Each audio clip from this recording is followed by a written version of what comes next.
যে আমার এই সেটগুলোর অবস্থা দেখেছো? কালকে রাত্রেবেলা জানলা আটকাতে এসেছি, জানলা আটকাতে পারছি না। আজকে ঘরে বৃষ্টির জলও পড়ছে। এইবার এই এক বাটি নোংরা জল পরিষ্কার করলাম, করে তখন এইভাবে ভাবলাম কি দিয়ে পরিষ্কার করব। অনেক কিছু দিয়ে পরিষ্কার করা যাচ্ছে। তারপরে ভাবলাম এই যে ভাঙা স্ক্রুড্রাইভারটা নিলাম, নিয়ে এর মধ্যে ভেজা ন্যাকড়াটাকে ঢুকিয়ে প্রত্যেকটা আমি ঘর মোছার মতন এইভাবে নিয়ে নিয়ে পরিষ্কার করছি। তাও দেখলাম অনেকটাই পরিষ্কার হয়েছে, কেননা বিগত বছর হয়ে গেছে এটা পরিষ্কার পরিচ্ছন্ন কিছুই করি না।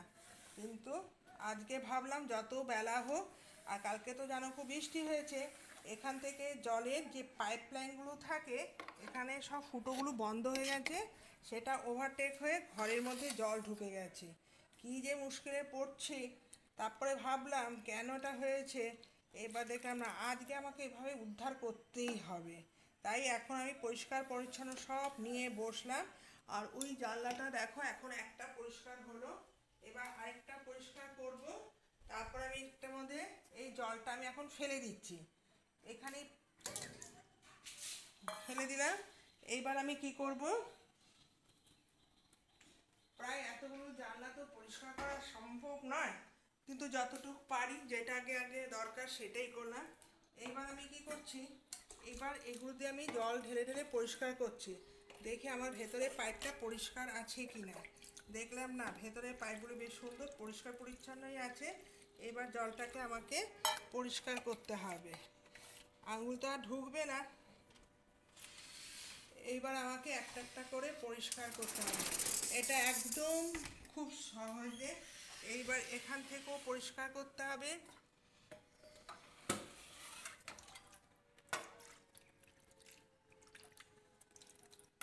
দেখো সেট ফেটগুলি কত নোংরা হয়ে গেছে, এগুলো না মাঝে মাঝে পরিষ্কার না করলে সেটা থেকেই যাবে। আর জানলাটাকে এবং এপাশ ওপাশ কিছুতেই করা যাবে না। তা এখন জলটা দেখলাম বেরোচ্ছে, এখন জলটাকে বেরোনোর জন্য আমি রাস্তাটা করে দিয়েছি, কেন পাশে একটা ছিদ্র থাকে, এই ছিদ্র দিয়ে কিন্তু জলটা বেরোয়। কিন্তু আমার ছিদ্রগুলি সব ধুলো পড়ে পড়ে বহু বছর ধরে জানলাটা ব্যবহারও করা হচ্ছে না, এমনি খুলে যায়। কিন্তু দুদিন ধরে খেয়াল করছি জানলাটা খুলতে কেন অসুবিধে হচ্ছে। তারপরে ভাবলাম না, এটাতে তো প্রচুর ময়লা জমে আছে, জলটা তো পরিষ্কার করতে হবে। এইবার আমি কি করছি, একটা পুরনো কাপড় নিয়ে ভালো করে পরিষ্কার করে দিচ্ছি। আর এগুলো তো চানের আগেই করতে হবে। দেখো কীরকম পরিষ্কার হয়েছে। এইবার যাই হোক কিছুটা তো জল যাওয়ার ব্যবস্থা আমি করেই নিয়েছি, আর ধুলোটাও বেরিয়ে গেল। ঠিক আছে,